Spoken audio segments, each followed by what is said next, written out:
Ma femme a dit, l'air de rien, quand il dit que je suis son âme sœur, c'est juste pour rire. J'ai immédiatement rassemblé toutes mes affaires, sans la moindre dispute.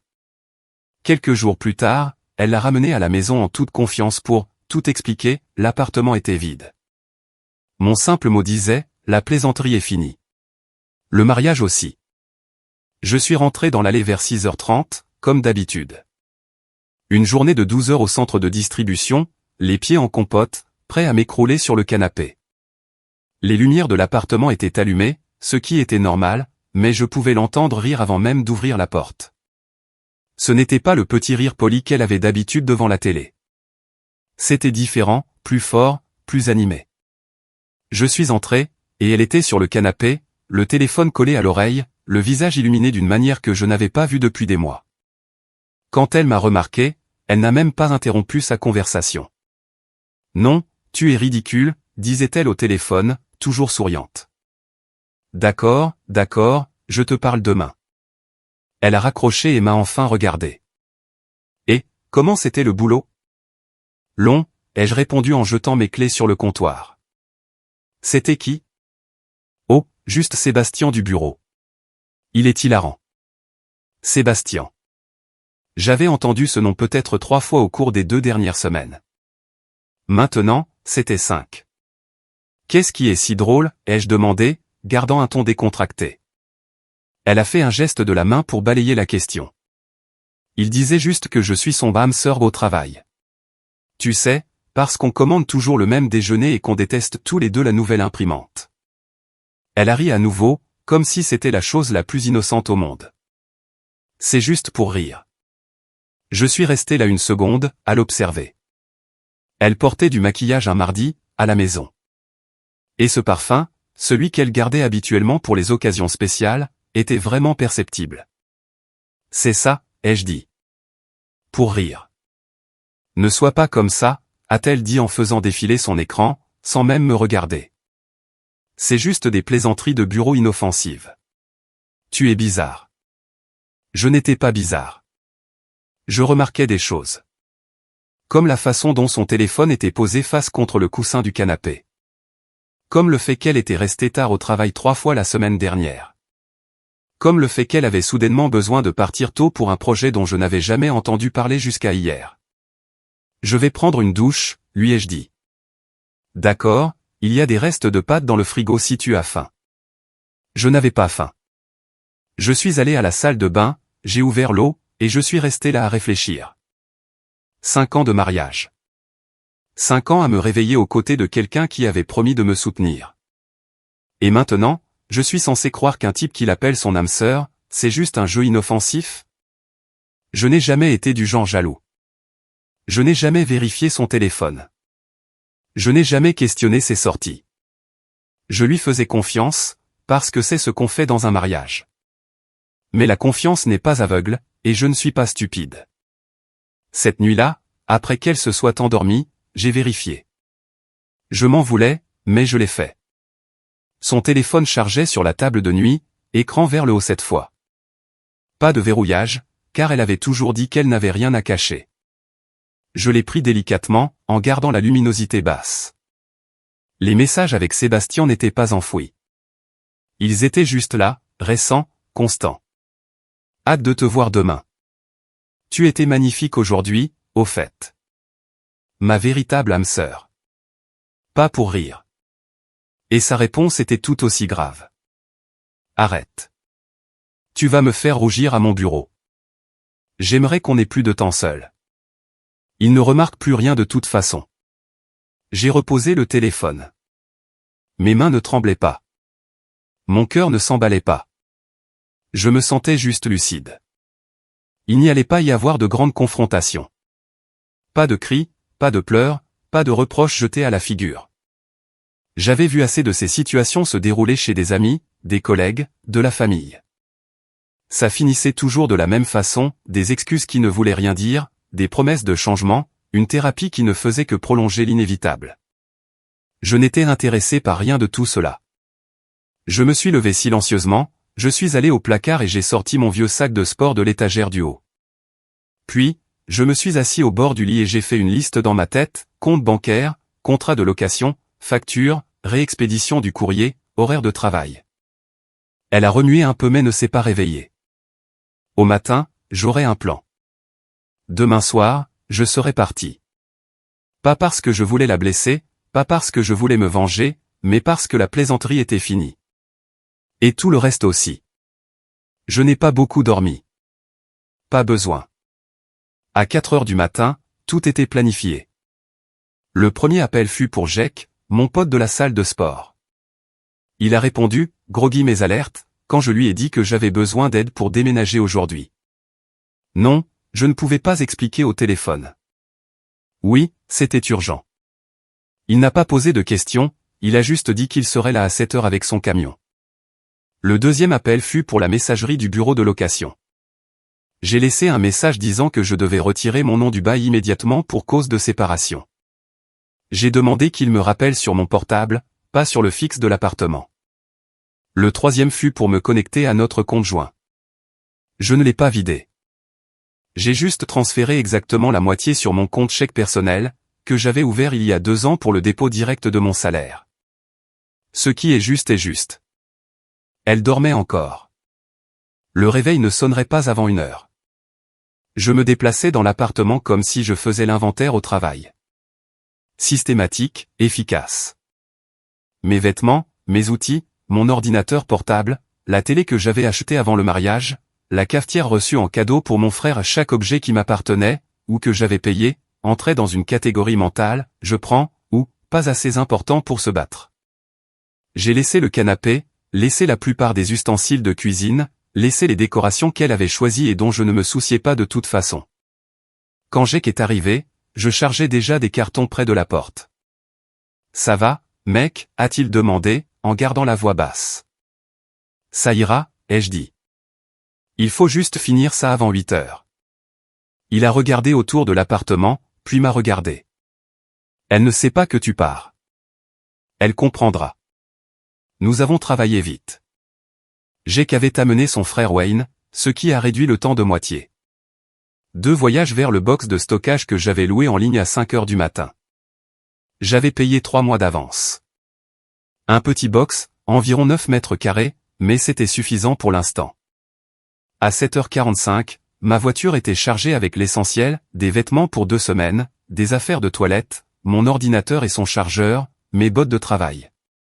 Tout le reste était soit au garde-meuble, soit resté derrière. L'appartement semblait différent maintenant. Plus vide de mon côté. On pouvait voir les trous dans la bibliothèque là où mes affaires se trouvaient, l'endroit vide où mes poids étaient empilés, le meuble télé manquant. J'ai vérifié l'heure. Elle allait se lever d'une minute à l'autre. Je devais laisser une dernière chose. J'ai pris une feuille de papier dans l'imprimante, la même imprimante pour laquelle nous nous étions disputés il y a 6 mois parce qu'elle insistait sur le fait que nous en avions besoin pour l'organisation de la maison. Je l'avais payée, je l'ai laissée quand même. Le mot était simple, direct, la plaisanterie est finie. Le mariage aussi. Je l'ai mis sur le comptoir de la cuisine, pile là où elle le verrait en préparant son café du matin. Puis j'ai retiré mes clés de l'anneau, laissé sa clé d'appartement sur le mot, et gardé ma clé de voiture. Jack attendait dehors dans son camion. Wayne était déjà parti. Tu as besoin d'un endroit pour dormir, a demandé Jack.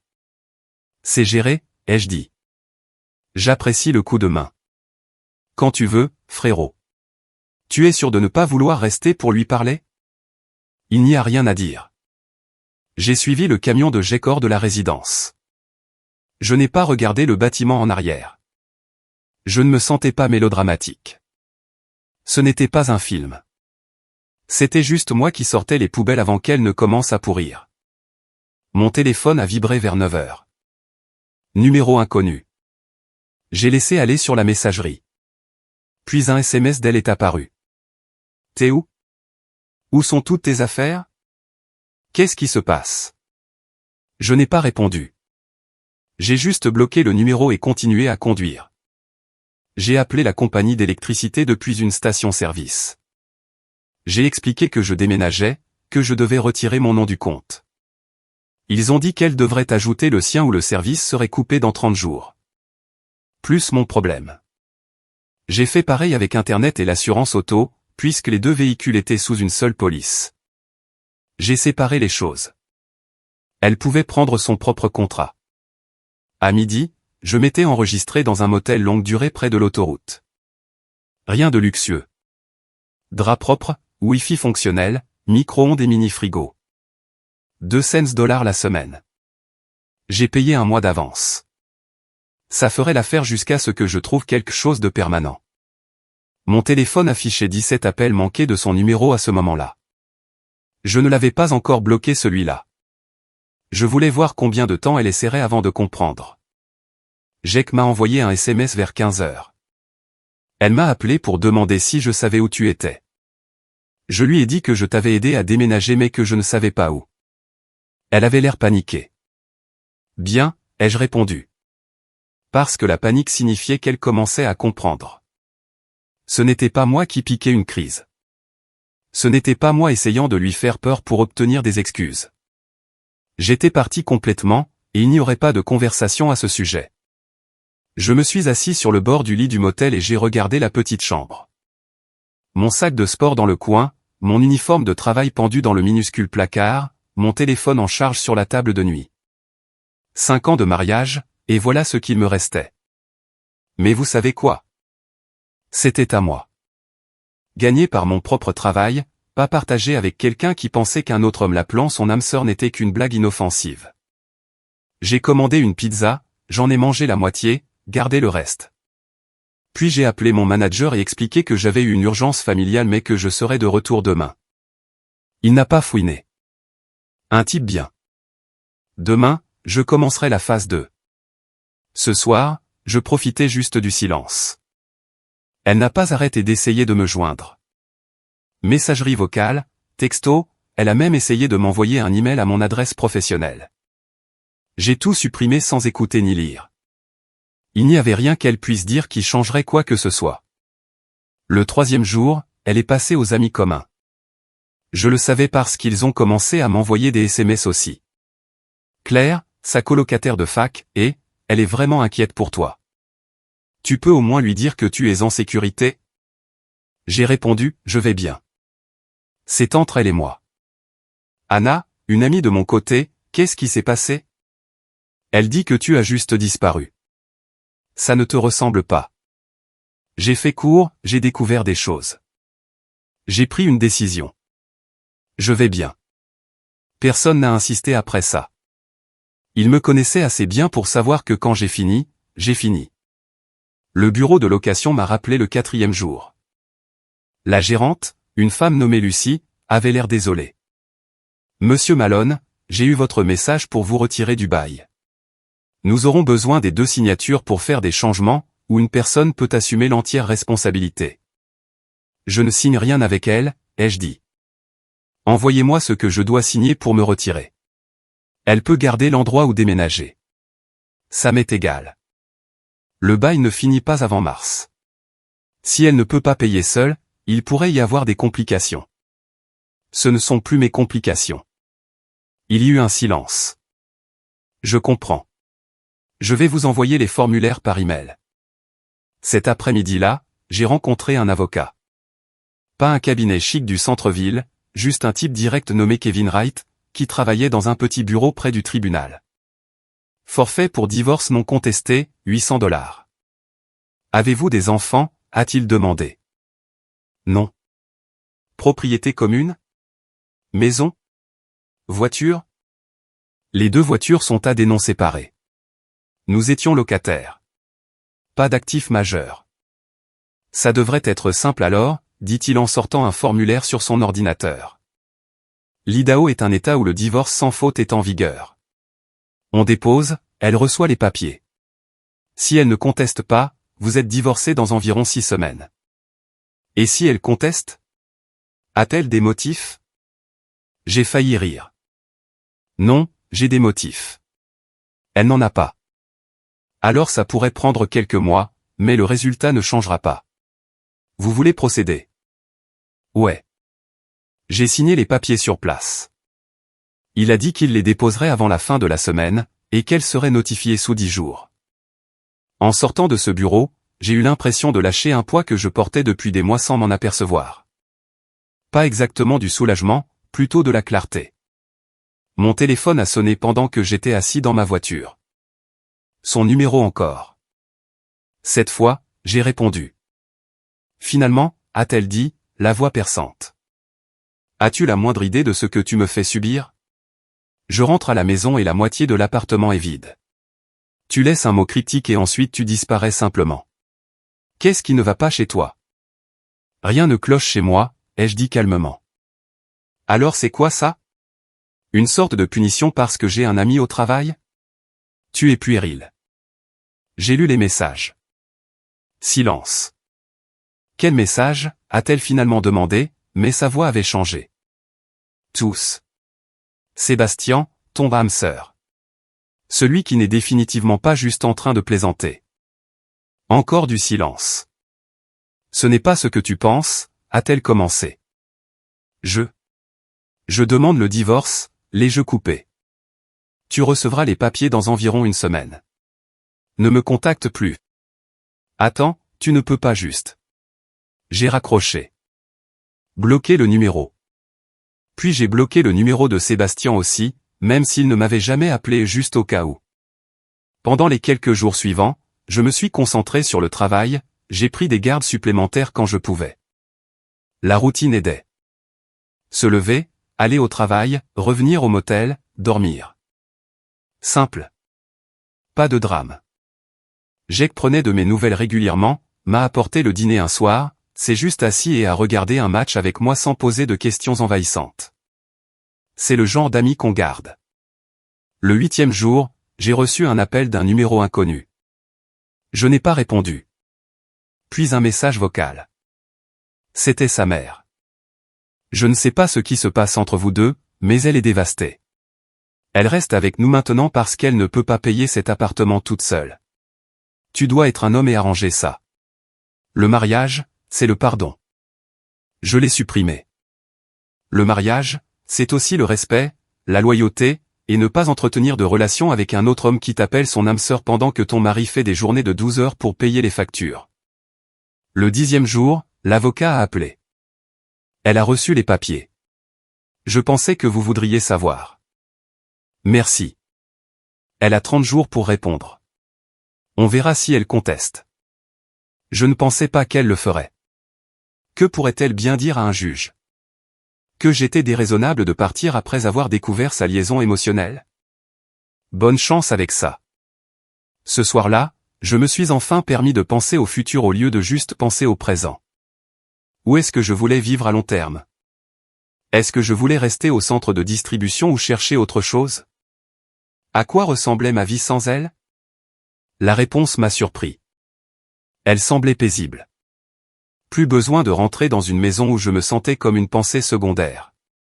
Plus besoin de faire semblant de ne pas remarquer quand elle était distante. Plus besoin de me demander si je suffisais. Je suffisais. Elle ne méritait simplement pas ce que j'avais à offrir. Mon téléphone a vibré. Un autre numéro inconnu. J'ai failli ne pas vérifier, mais la curiosité l'a emporté. C'était un SMS du numéro de Sébastien, que j'avais bloqué pour les appels mais apparemment pas pour les messages. Mec, je ne sais pas ce qu'elle t'a raconté, mais on est juste amis. C'est de la folie. Je l'ai fixé une seconde, puis j'ai tapé en retour, tu vas voir à quel point ça peut devenir fou. Reste loin de ma femme. En fait, oublie ça. Ce n'est plus ma femme. Fais ce que tu veux. Puis je l'ai bloqué complètement. Laissez-les se débrouiller. Laissez-la lui expliquer pourquoi son mari est parti. Laissez-le décider si elle vaut les ennuis. J'ai éteint mon téléphone et je suis allé me coucher. Demain était une autre journée de travail. Un autre jour vers l'avant, un autre jour sans regarder en arrière. 2 semaines après mon départ, elle a tenté sa chance. Je ne l'ai su que parce que Claire m'a appelé. Nous étions restés assez amicaux à travers tout ça, probablement parce qu'elle nous connaissait tous les deux avant le mariage et ne prenait pas parti. Juste pour info, a dit Claire. Elle prévoit d'aller à l'appartement demain avec Sébastien. Elle pense que tu restes quelque part dans le coin et que tu passes vérifier l'endroit. Elle veut vous parler à tous les deux ensemble et tout mettre au clair. Mettre quoi au clair, ai-je demandé. Je ne sais pas. Elle est convaincue que si tu les entends expliquer que c'est innocent, tu reviendras et tout redeviendra normal. J'ai laissé l'info pénétrer mon esprit. Elle pense que je reviens. Ouais. Elle raconte à tout le monde que tu as surréagi et qu'une fois calmé, tu verras que c'était un malentendu. Merci de m'avoir prévenu. Après avoir raccroché, je suis resté assis à réfléchir. Une partie de moi voulait juste ignorer ça. La laisser arriver devant un appartement vide et comprendre par elle-même. Mais une autre partie de moi, celle qui en avait marre que ça traîne, voulait s'assurer qu'elle reçoive le message fort et clair. J'ai conduit jusqu'à l'appartement tôt le lendemain matin, je suis entré avec la clé que j'avais gardée juste au cas où j'aurais besoin de récupérer quelque chose d'oublié. L'endroit avait l'air pire que quand je l'avais laissé. Vaisselle dans l'évier, linge empilé sur le canapé, courrier entassé sur le comptoir, surtout des factures avec des tampons de dernier avis. Clairement, elle ne gérait pas bien les choses. Je ne me sentais pas mal pour autant. J'ai traversé chaque pièce une dernière fois, vérifié le placard, vérifié l'armoire de la salle de bain, assuré que je n'avais rien laissé d'important.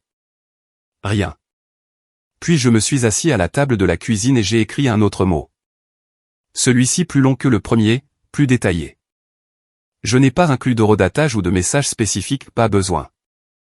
J'ai juste exposé ce que je savais, la fréquence de leurs contacts, la nature de leur conversation, les mensonges sur le travail tardif. J'ai mentionné que j'avais demandé le divorce et que les papiers avaient été signifiés. J'ai expliqué qu'amener Sébastien ici pour s'expliquer était probablement la pire décision qu'elle pouvait prendre, car cela prouvait qu'elle ne comprenait toujours pas ce qu'elle avait fait de mal. En bas, j'ai écrit, ce n'est pas une négociation. Le mariage est fini. Signe les papiers ou pas. Mais de toute façon, j'en ai fini. J'ai laissé le mot sur le comptoir de la cuisine, exactement là où le premier avait été. Puis j'ai jeté un dernier coup d'œil alentour. 5 ans de ma vie s'étaient déroulés dans ces pièces. Fête, anniversaire, dimanche matin tranquille. Tout cela semblait appartenir à une autre personne maintenant. J'ai verrouillé la porte derrière moi et j'ai déposé la clé dans la boîte de retour du bureau de l'immeuble avec un mot demandant de changer les serrures puisque je n'étais plus sur le bail. Le temps que je revienne au motel, Claire m'avait envoyé un nouveau SMS. Ils y vont maintenant. Elle est vraiment confiante que ça va marcher. Je n'ai pas répondu. J'ai juste attendu. 1 heure plus tard, mon téléphone a sonné. Numéro inconnu. J'ai laissé aller sur messagerie, mais cette fois je l'ai écoutée. C'était elle. Voix tremblante, presque frénétique. Tu as tout pris, même la clé. Comment je suis censé? Tu ne peux pas juste. On doit parler de ça comme des adultes. Sébastien est là, il veut t'expliquer qu'on est juste amis. S'il te plaît, rappelle-moi, s'il te plaît. Je l'ai supprimé. 20 minutes plus tard, un autre message vocal. De Sébastien cette fois. Écoute, mec, je ne sais pas ce qu'elle t'a raconté, mais toute cette histoire a pris des proportions démesurées. On travaille ensemble. C'est tout. Elle traverse une période difficile visiblement, et j'essayais juste de la soutenir. Que tu l'abandonnes comme ça, c'est dégueulasse. Elle mérite mieux. J'ai failli rire. Il essayait vraiment de me faire la leçon sur la façon de traiter ma propre femme, l'ex-femme. Techniquement, une fois les papiers finalisés. Je n'ai pas supprimé celui-là. Je l'ai gardé juste au cas où j'aurais besoin d'un rappel plus tard de la façon dont les gens peuvent être délirants quand ils sont pris sur le fait. Ce soir-là, Jake est passé avec de la cuisine chinoise. J'ai entendu dire par le téléphone arabe qu'elle a essayé de te tendre une embuscade aujourd'hui, a-t-il dit en me tendant une boîte de poulet à l'orange. C'était pas vraiment une embuscade puisque je n'y étais pas. Elle raconte aux gens que tu te caches d'elle. Je ne me cache pas. Je ne suis juste pas intéressé par son drame. Jake a hoché la tête, piochant dans son riz cantonais. Si ça peut te consoler, la plupart des gens ne croient pas son histoire. Anna m'a dit qu'elle a vu les textos. Pas tous, mais assez. Peu importe ce que les gens croient, ai-je dit. Je sais ce que j'ai vu. Quand même. C'est bien que les gens sachent que tu ne t'es pas juste barré sans raison. Nous avons mangé dans un silence confortable pendant un moment. Puis Jake a posé la question que j'attendais. Tu tiens le coup? Vraiment? J'y ai réfléchi.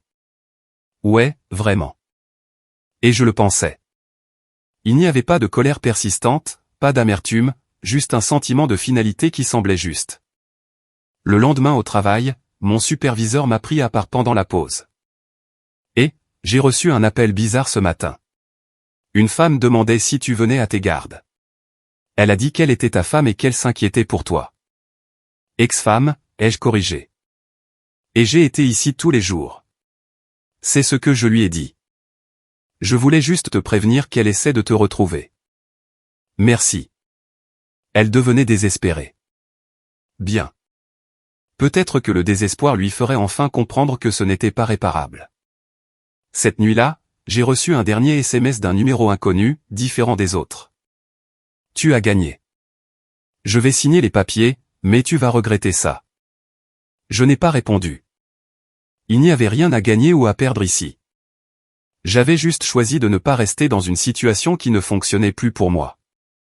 Et regretter? La seule chose que je regrettais était de ne pas avoir fait confiance à mon instinct plus tôt. J'ai bloqué le numéro et je suis allé dormir. Les papiers du divorce sont revenus signés 3 semaines plus tard. Pas de contestation, pas de demande de médiation, juste sa signature et le tampon d'un avocat. Kevin m'a appelé pour m'annoncer la nouvelle. C'est aussi propre que possible. On va déposer le jugement final, et vous devriez être officiellement divorcé dans environ 2 semaines. Félicitations, j'imagine. Merci. Vous allez bien? Mieux que bien. Et c'était vrai. J'avais trouvé une petite maison à louer à l'autre bout de la ville. Rien de luxueux, mais il y avait un garage et un jardin. Pour la première fois depuis des années, j'allais avoir un espace qui était vraiment à moi. La date d'emménagement était fixée à la semaine prochaine. Le travail se passait bien aussi. J'avais pris des heures supplémentaires, impressionné les bonnes personnes. Mon superviseur a mentionné qu'il pourrait y avoir un poste de chef d'équipe qui se libérerait au prochain trimestre si j'étais intéressé. Je lui ai dit que je l'étais. La vie avançait. Pendant ce temps, d'après ce que j'avais entendu par des amis communs, la sienne s'effondrait. Claire m'a donné des nouvelles autour d'un café un samedi matin. Je n'avais pas demandé, mais elle semblait avoir besoin de le dire à quelqu'un. Elle a dû retourner vivre chez ses parents, a dit Claire. Elle ne pouvait pas payer l'appartement après ton départ. Ils ne sont pas contents d'elle. Son père lui parle à peine. C'est dur, ai-je dit, et je le pensais. Je ne souhaitais pas sa souffrance, je ne voulais simplement pas y être impliqué. Et Sébastien, a continué Claire en remuant son café. Apparemment, il a pris ses distances assez rapidement une fois que les choses sont devenues compliquées. Choquant, ai-je dit, imperturbable. Elle a essayé de continuer à le voir, mais il lui a dit qu'il ne pouvait pas être impliqué dans son drame. Il a dit que ça affectait sa réputation au travail. Sa réputation, ai-je répété. Pas ses sentiments. Sa réputation. Exactement. Elle est dans tous ses états à cause de ça. Elle continue de dire qu'elle a tout perdu pour rien. J'ai pris une gorgée de mon café. Elle n'a pas tout perdu pour rien. Elle a fait des choix. Les choix ont des conséquences. Claire a hoché la tête lentement. Elle demande de tes nouvelles parfois. Elle veut savoir si tu vois quelqu'un, si tu vas bien, si tu parles d'elle. Qu'est-ce que tu lui dis? Que tu vas bien et que tu n'en parles pas vraiment. C'est la vérité. Elle semble penser que tu finiras par reprendre contact, que tu voudras tourner la page ou quelque chose comme ça. J'ai secoué la tête. J'ai tourné la page. J'ai fermé cette porte quand j'ai fait mes valises et que je suis parti. Elle ne comprend pas ça. Ce n'est plus mon problème. Nous avons parlé d'autre chose après ça.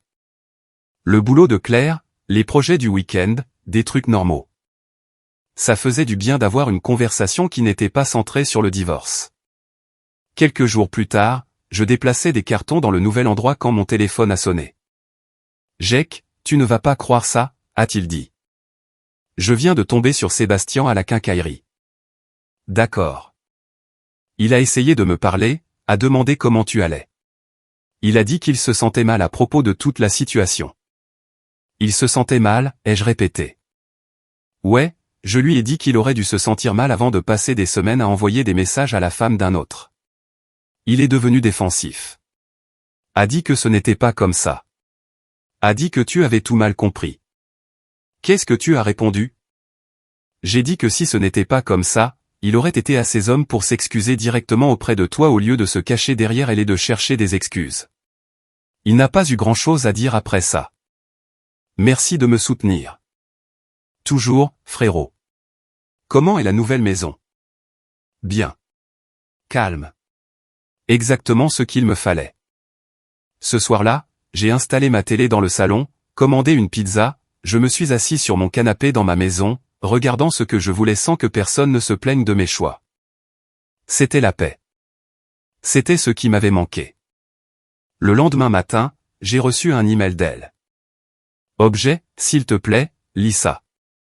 J'ai failli le supprimer sans l'ouvrir. Failli. Mais la curiosité l'a emporté. L'email était long. Des pages d'explications, de justifications, d'excuses. Elle admettait qu'elle était devenue trop proche de Sébastien. Disait que ça avait commencé innocemment, mais qu'elle avait laissé les choses aller trop loin émotionnellement. Affirmait qu'il ne m'avait jamais trompé physiquement, comme si cela rendait la chose meilleure. Disait qu'elle s'était sentie seule parce que je travaillais trop. Disait qu'elle n'avait jamais voulu me blesser. Disait qu'elle m'aimait et voulait arranger les choses. Je l'ai lu en entier une fois. Puis je l'ai fermé et mis à la corbeille. Il n'y avait rien à arranger. On ne peut pas réparer une confiance brisée avec des mots. Et je ne voulais pas.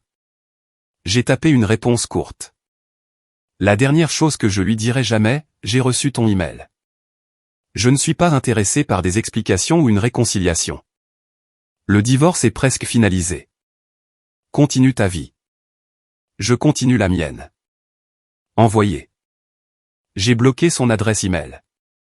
2 semaines plus tard, le jugement final est arrivé par courrier. Officiel, légal, fait. J'ai tenu le papier 1 minute, puis je l'ai classé dans le tiroir de mon bureau. Ce n'était pas un trophée. Ce n'était pas une punition. C'était juste la documentation d'une décision que j'avais prise et menée à bout.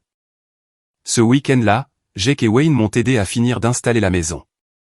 Nous avons monté des meubles, accroché des tableaux, organisé le garage et des trucs de mecs normaux. L'endroit est bien, a dit Jake en ouvrant un soda après qu'on ait fini. Ça ressemble à un chez-soi. C'est un chez-soi, ai-je dit. Et c'en était un. Pas la maison que j'avais partagée avec elle, pas l'appartement que nous avions loué ensemble. C'était à moi. Construit à partir de zéro après que tout se soit effondré. Mon téléphone a vibré. Anna, je voulais juste te dire qu'elle sort apparemment déjà avec quelqu'un de nouveau. Je pensais que tu devais l'entendre d'une amie d'abord. J'ai répondu, tant mieux pour elle. J'espère qu'elle est honnête avec lui. Et je le pensais. Je n'étais pas en colère. Je n'étais pas jaloux, juste sincèrement indifférent. Ce soir-là, je me suis assis sur ma terrasse arrière avec une bière, regardant les étoiles. J'ai pensé à où j'étais il y a un mois, stressé, soupçonneux, remettant tout en question. Maintenant, clair, concentré, libre. J'avais fait le bon choix. Pas parce que je voulais la blesser ou prouver quelque chose, mais parce que je connaissais ma valeur et refusais de me contenter de moins que ce que je méritais.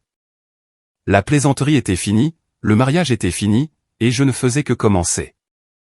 6 mois plus tard, je reconnaissais à peine ma propre vie. Et je dis ça de la meilleure façon possible. Le poste de chef d'équipe au travail s'est concrétisé. Meilleur salaire, meilleures heures, de vrais week-ends de repos. J'ai utilisé l'argent supplémentaire pour arranger la maison, peint l'extérieur, construit un établi dans le garage, de petits projets qui faisaient que l'endroit semblait encore plus à moi. J'avais commencé à aller à la salle de sport avec Jake régulièrement, pas parce que j'essayais de prouver quoi que ce soit ou de montrer à qui que ce soit ce qu'il perdait, juste parce que ça faisait du bien d'avoir une routine qui consistait à prendre soin de moi. Je me suis fait de nouveaux amis au travail. Julien et Kevin du quai de chargement ont commencé à m'inviter à des barbecues le week-end. Des trucs normaux, pas de drame, pas de complications. Les rencontres n'étaient pas sur mon radar, mais je n'y étais pas fermé non plus. J'ai eu quelques rendez-vous décontractés. Rien de sérieux encore, et c'était très bien. J'apprenais à apprécier ma propre compagnie d'abord. Un jeudi après-midi, j'étais à la quincaillerie pour prendre du matériel pour un projet de clôture quand je l'ai vue. Elle était avec quelqu'un, un type que je ne reconnaissais pas. Ils regardaient des échantillons de peinture ensemble, et elle riait de quelque chose qu'il avait dit. Elle avait l'air différente, cheveux plus courts, perdu un peu de poids. Elle semblait heureuse, ou du moins satisfaite. Une partie de moi s'attendait à ressentir quelque chose. Colère, regret, tristesse, n'importe quoi.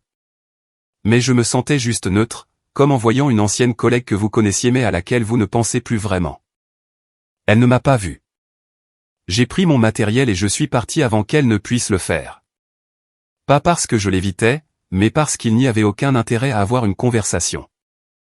Nous n'avions rien à nous dire. Sur le trajet du retour, j'ai pensé à tout le chemin parcouru depuis cette nuit où j'avais trouvé les messages. La version de moi qui était restée éveillée à planifier sa sortie. Le type qui avait déménagé en silence plutôt que de se battre. J'avais pris la bonne décision. À chaque étape, j'avais pris la bonne décision. Ce week-end-là, j'ai fini la clôture. Jake et Wayne sont venus aider avec les poteaux. Nous avons fait griller des burgers après, assis dans le jardin, à parler de rien d'important. Tu as l'air bien, mec, a dit Jake. Genre, vraiment bien. Je le suis, ai-je dit, et je le pensais. Aucun regret sur la façon dont tout s'est passé? J'y ai réfléchi une seconde. Pas un seul. J'aurais pu rester et me battre. J'aurais pu exiger une thérapie, ou des explications, ou des promesses, mais rien de tout cela n'aurait changé ce qui s'était passé. Elle a choisi de manquer de respect à notre mariage. J'ai choisi de me respecter et de partir. Wayne a levé son soda. C'était la chose à faire. Nous avons trinqué avec nos bouteilles et continué à parler. Conversation normale, après-midi normal, vie normale. Plus tard cette nuit-là, je rangeais de vieux papiers quand j'ai trouvé le jugement final de divorce dans mon tiroir de bureau. Je l'ai regardé une minute, puis je l'ai classé dans un dossier étiqueté « Chapitre clos », parce que c'est exactement ce que c'était. Mon téléphone a vibré. SMS d'Anna. Je vais te croiser à la salle demain. Claire et moi pensons nous inscrire. J'y serai vers 10 heures, ai-je répondu. La vie s'était installée dans quelque chose de confortable, quelque chose à moi. Plus besoin de marcher sur des œufs. Plus besoin de me demander si j'étais paranoïaque. Plus besoin de me sentir comme un étranger dans ma propre relation. J'avais une maison dont j'étais fier, un travail qui respectait mes efforts, des amis qui me soutenaient. Il était temps de comprendre ce que je voulais vraiment au lieu de simplement réagir à ce que quelqu'un d'autre faisait. Le lendemain matin, je remplaçais la boîte aux lettres devant la maison quand mon voisin Jordan est arrivé avec son chien. L'endroit a fière allure, a-t-il dit. Tu as fait beaucoup de choses depuis que tu as emménagé. Merci. Je m'occupe. Ma femme et moi recevons du monde samedi pour le dîner. Tu devrais venir. Viens accompagner si tu veux, ou viens seul.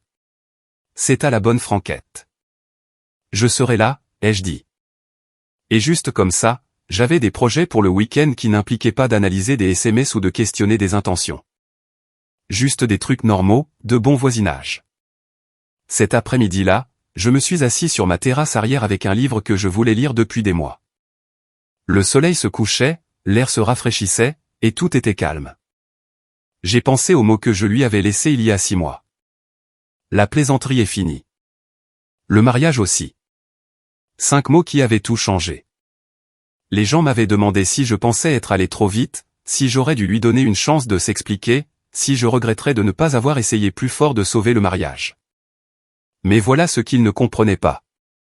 Je n'avais pas abandonné le mariage rapidement. J'avais abandonné exactement au bon moment. Au moment où j'ai réalisé qu'elle avait déjà décroché, j'ai décroché aussi. Ce n'est pas abandonner. C'est reconnaître quand quelque chose est fini et avoir l'amour-propre de s'éloigner avec dignité. Mon téléphone a vibré une dernière fois. Numéro inconnu, un texto. Je sais que tu ne liras probablement pas ça, mais je voulais que tu saches que je suis désolé pour tout. Tu mérites mieux. J'espère que tu vas bien. Je l'ai fixé une seconde, pensé à répondre, pensé à l'ignorer. Puis je l'ai juste supprimé et je suis retourné à mon livre. Elle avait raison sur une chose. Je méritais mieux, et je l'avais construit. Brique par brique, décision par décision. La plaisanterie était finie. Le mariage était fini. L'ancienne version de ma vie était finie. Et la nouvelle? La nouvelle devenait vraiment bien. Je tournais la page et continuais à lire. Le passé était derrière moi. L'avenir était grand ouvert. Et pour la première fois depuis longtemps, j'étais exactement là où je voulais être.